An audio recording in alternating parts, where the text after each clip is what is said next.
Nurdin, dosen perencanaan wilayah dan kota Universitas Laki Dende. Kali ini saya membagikan video tentang pembelajaran kepada mahasiswa untuk mata kuliah teknik analisis perencanaan. Ada beberapa poin yang nanti kita ajarkan nanti di ruangan. Di awal pembelajaran saya kembali mengingatkan tentang materi-materi pembelajaran kita yang untuk mata kuliah metode analisis perencanaan. Kebetulan saya sebagai penanggung jawab mata kuliah, kita akan mempelajari metode analisis perencanaan ini. Ada beberapa poin. Yang pertama adalah tentang ruang lingkup apa saja yang menjadi basis dari analisis perencanaan. Yang kedua, nanti kita akan bahas mengenai teori, kemudian konsep, kemudian bagaimana falsafah di dalam teknik menganalisis untuk bidang ilmu perencanaan. Nanti di ujung kita akan memperkenalkan tentang paradigma penggunaan analisis pendekatan kualitatif dengan pendekatan kualitatif. Kemudian yang sebagai implikasi dari perhitungan nanti itu, nanti teman-teman mahasiswa akan diberikan tugas. Itu diantaranya adalah Anda akan menghitung indeks pembangunan manusia, kemudian ada indeks pertumbuhan penduduk, kemudian ada indeks kesejahteraan, kemudian ada indeks kesehatan dan seterusnya. Itu sebagai basis pertama kita memulai dalam memproyeksi hal-hal apa yang mesti dilakukan di dalam konteks perencanaan dan pengembangan wilayah. Kemudian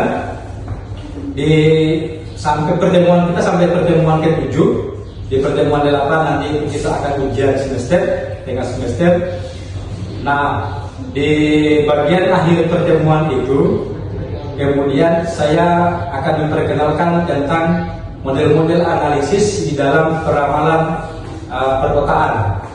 Jadi ada beberapa isu yang banyak dibahas dalam penelitian itu, di antaranya adalah isu pembangunan berkelanjutan. Nah, nanti saya akan perkenalkan bagaimana teknik analisis di dalam menentukan keberlanjutan pembangunan wilayah dan kota.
Alhamdulillah, pada pertemuan yang sekian kalinya ini kita akan melanjutkan pertemuan sebelumnya mengenai metode analisis perencanaan.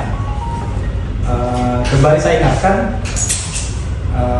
untuk ada kontrak belajar yang pernah saya sampaikan di pertemuan awal. Salah satu diantaranya adalah absensinya itu minimal 80%, kemudian tugas individu, kemudian ada tugas kelompok, nanti di akhir ada ujian semester. Kemudian di setiap 2 kali pertemuan saya selalu memberikan kuis atau kejutan atau pertanyaan kejutan di awal pertemuan. Itu kemudian kemudian yang terpenting adalah saling mengingatkan teman-temannya. Bagi yang berhalangan untuk diingatkan, karena kalau tidak cukup 80% kehadiran itu dimungkinkan tidak bisa lulus. Yang kedua adalah tugasnya itu selalu didiskusikan dengan teman-temannya. Di ujung dari tugas adalah selalu Anda berikan catatan. Ketika Anda kerja tugas, berikan catatan hal-hal yang tidak dimengerti, nanti akan disampaikan di pertemuan berikutnya untuk kita bahas. Oke, kita lanjut. Jadi kalau standar Anda sebenarnya untuk skala S1 masih boleh kita menggunakan paradigma kuanti dengan kualitatif. Nah, di beberapa teori itu saya di sini sajikan intisari dari perbedaan penggunaannya. Paling tidak falsafahnya berbeda memang. Misalkan menggunakan kuanti dengan kualitatif. Nah, kalau pakai kualitatif itu, maka manusia itu atau kita sebagai manusia atau penduduk itu dianggap sebagai sebagai objek materi. Sebagai objek materi misalkan, karena setiap perlakuan manusia atau setiap aktivitas manusia itu ketika dia keluar, maka dia akan memberikan akibat kepada orang lain. Jadi di perkotaan itu, ketika seseorang keluar dari rumah untuk beraktivitas, secara tidak langsung itu adalah dia memberikan dampak ke orang lain. Ya. Kalau itu pendekatan kuantitatif, kalau pendekatan kualitatif, maka manusia atau penduduk kota itu dianggap sebagai makhluk yang berpikir, sebagai makhluk yang berpikir atau makhluk dengan karakter sosialnya. Misalkan kalau kuantitatif, misalkan kita ambil contoh kasusnya, di saat penggunaan paradigma kuanti dengan kuali di dalam membangun asumsi perencanaan.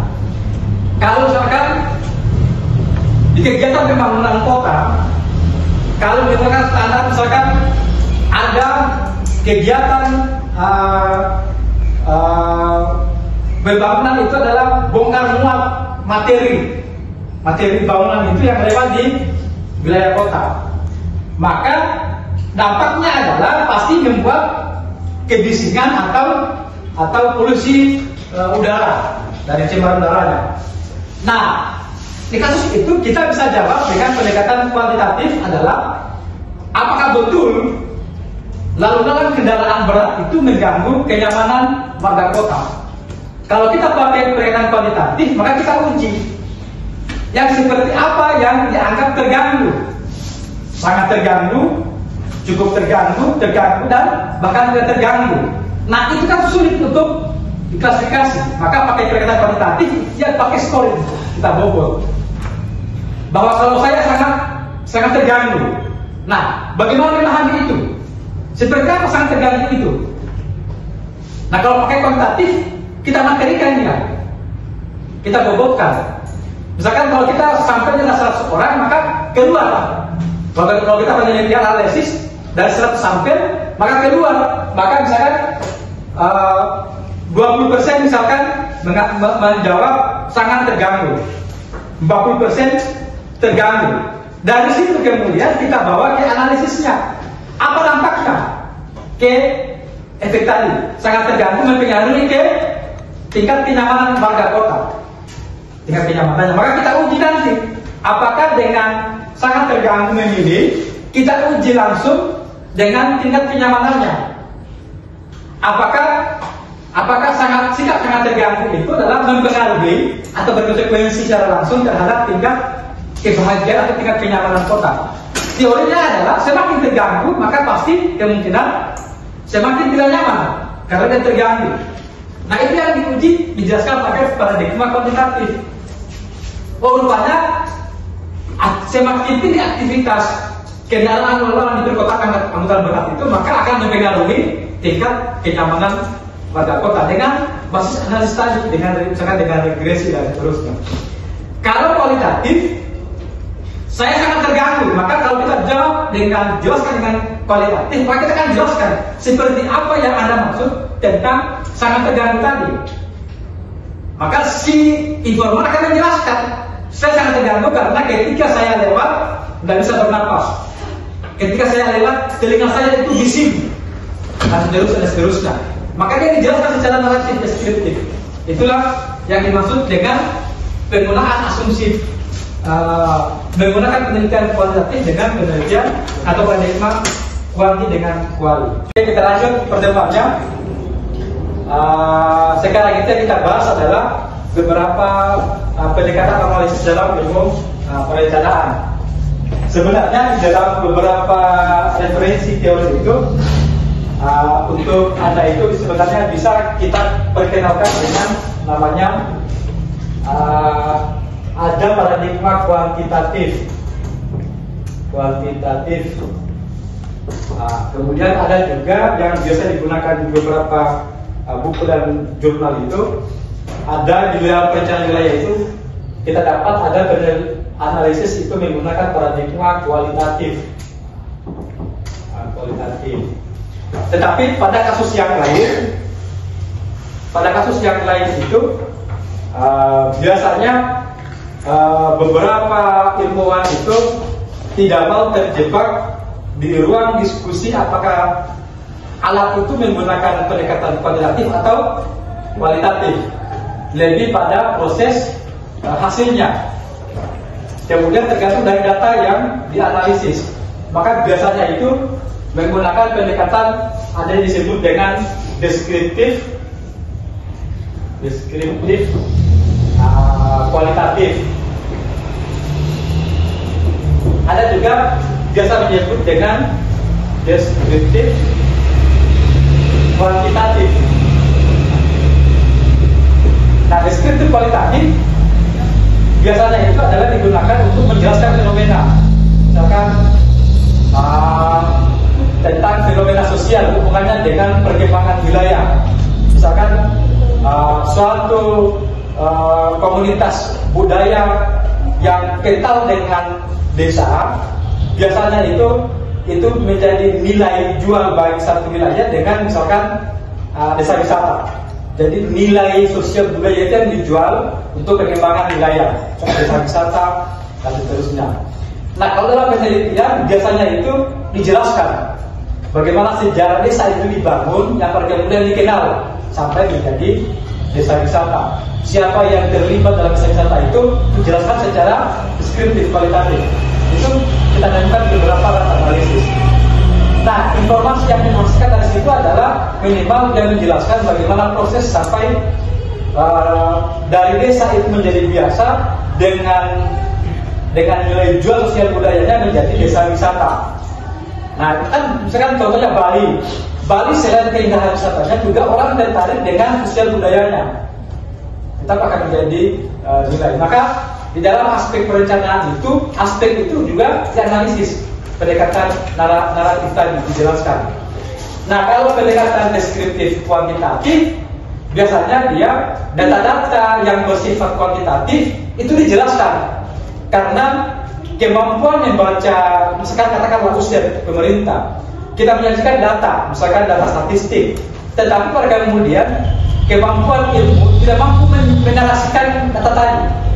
Tidak mampu menarasikan, maka ditambah dengan penjelasan data kuantitatif supaya gampang mengerti data itu dimengerti. Misalkan data, misalkan tentang katakanlah ada berita misalkan gempa berkekuatan 5,7 skala Richter. Itu kan hanya orang geologi yang mengerti. Di beberapa jurnal itu dijelaskan 5, skala Richter itu secara naratif dijelaskan.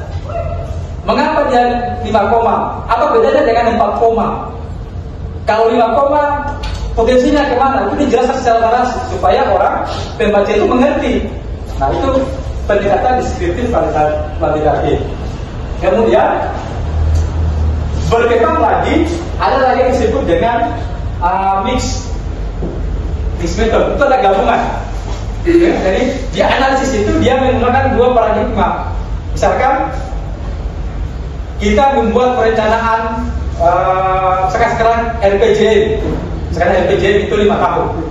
Maka pasti data-datanya adalah data kuantitas dan data sosial. Ya. Di beberapa kasus itu misalnya dia meramalkan kejadian masa depan. Sekarang RPJM atau RPJMD aja, RPJMD 20 tahun. Maka kita harus awal perencanaan itu yang paling kuat analisisnya adalah pendekatan peramalan kejadian masa depan 20 tahun mendatang. Maka itu biasanya menggunakan analisis peramalan. Atas peramalan itu menggunakan data-data kuantitatif. Misalkan jumlah penduduk, itu kan data kuantitatif dalam bentuk angka. Maka peramalan kejadian 20 tahun mendatang berdasarkan data kausal 20 tahun yang lalu, maka itu dianalisis, itu bisa pakai namanya SPS. Kalau untuk standar S1 itu bisa pakai SPS, nanti ada nilai R-square. Ada namanya nanti ada nilai R-square. Disitulah kekuatan satu variabel kemampuan mempengaruhi ke masa depan. Itu yang kita gunakan dalam beberapa pendekatan membuat analisis perencanaan. Sebelum kita lanjut, ada pertanyaan? Pak. Boleh, berdiri. Baik, perkenalkan saya atas nama Cicayono. Di sini Assalamualaikum warahmatullahi wabarakatuh. Pertama-tama saya akan menanyakan tentang kapan kita akan menggunakan data deskriptif kuantitatif dan deskriptif kualitatif dalam ilmu perencanaan.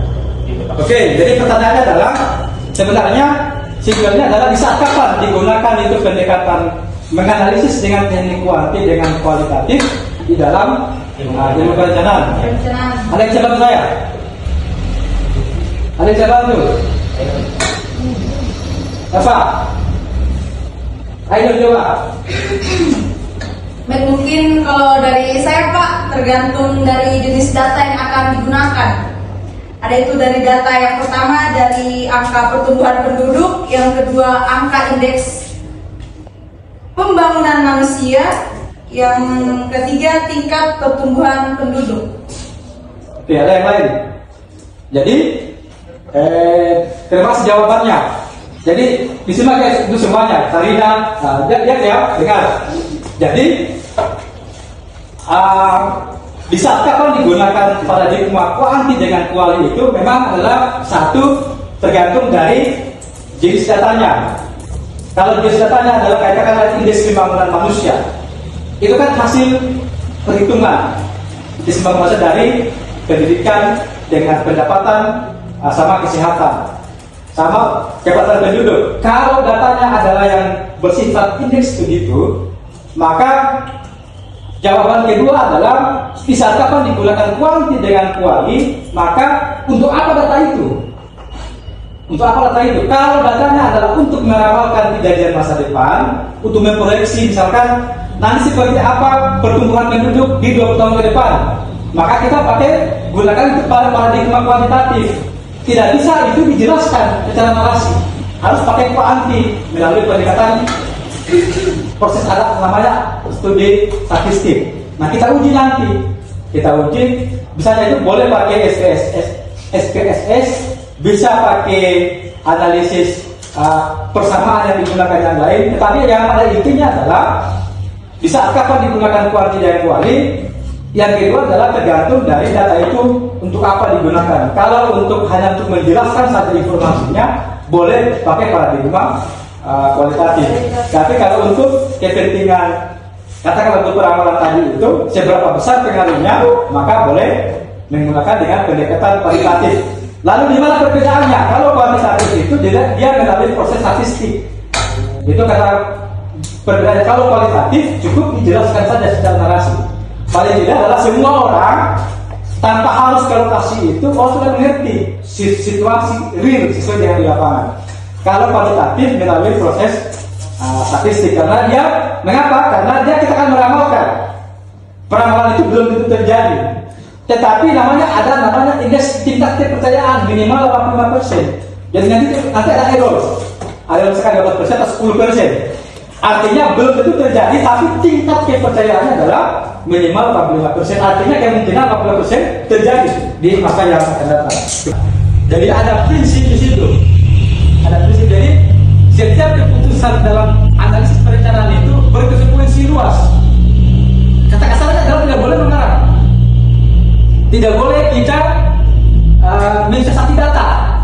Karena data perencanaan wilayah itu dia berkonsekuensi luas. Maka kita ada prinsip. Pertama adalah tentang kejujurannya.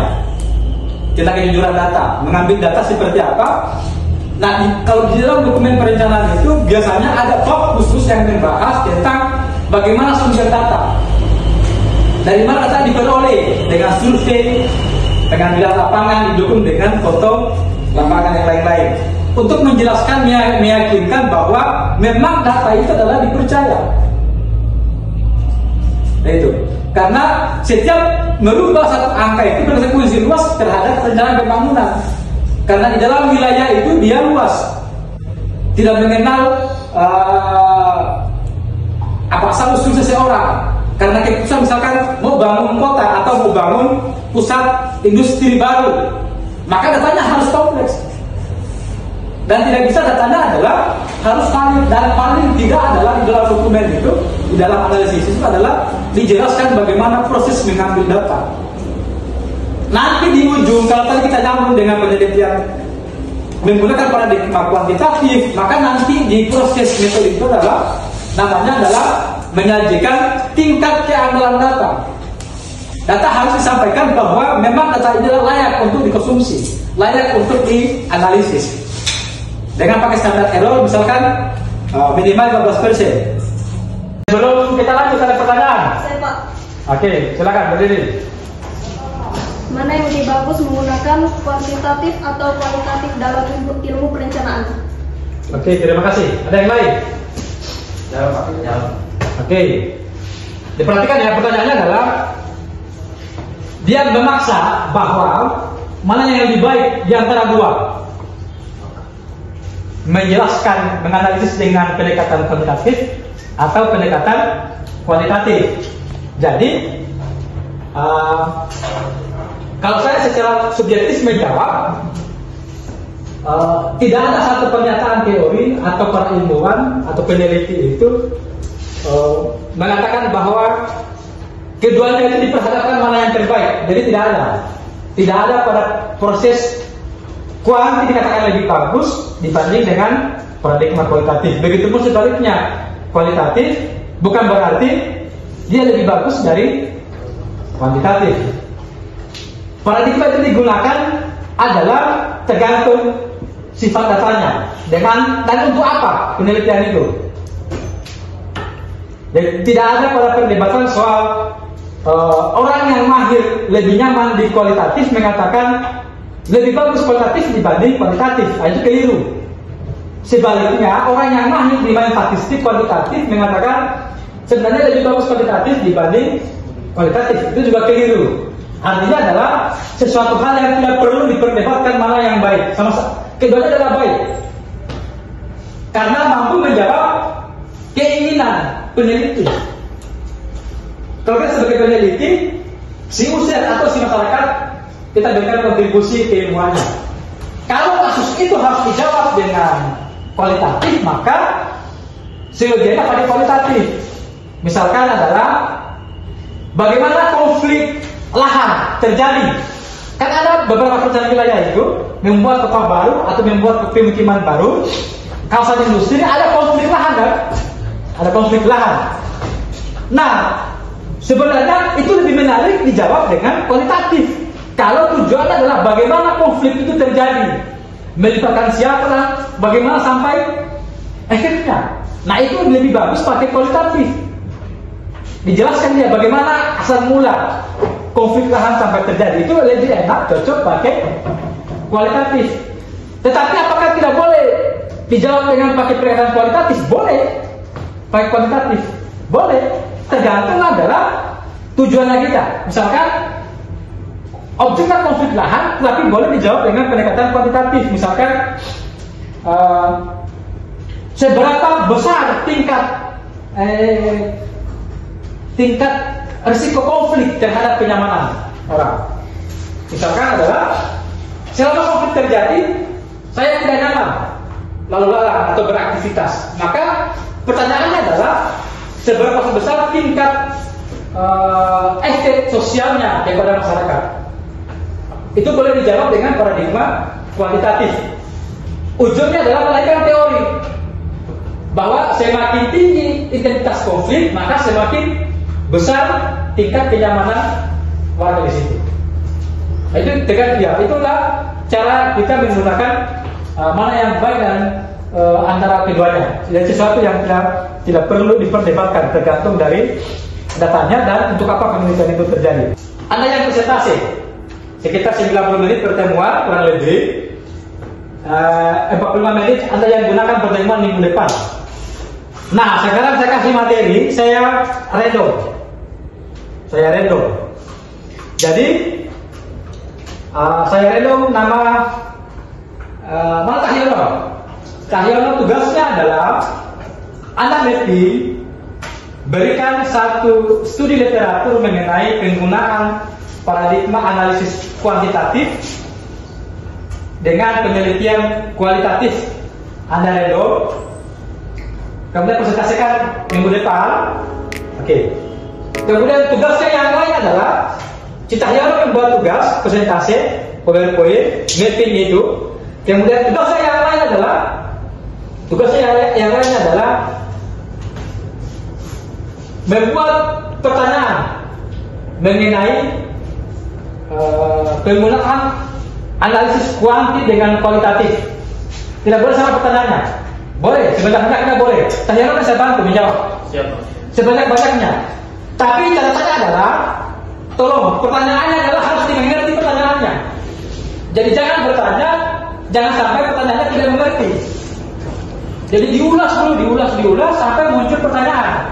Artinya bahwa pertanyaan itu dibangun karena tidak mengerti. Artinya ada celah di situ yang Anda belum sampai. Jadi jangan bertanya karena sama sekali tidak mengerti. Itu pertanyaan tidak bagus. Pertanyaan yang bagus adalah pertanyaan yang kita mengerti. Oke, demikian pertemuan kita hari ini. Kalau ada hal-hal yang kurang, saya mohon maaf. Kalau ada kata yang kurang berkenan, saya mohon maaf. Kalau ada yang kurang jelas, tulis sebentar di rumah untuk ditanyakan di minggu depan. Demikian pembelajaran pertemuan hari ini, mudah-mudahan bermanfaat untuk Anda semua dan untuk pengembangan ilmu pengetahuan. Demikian, wassalamualaikum warahmatullahi wabarakatuh. Waalaikumsalam.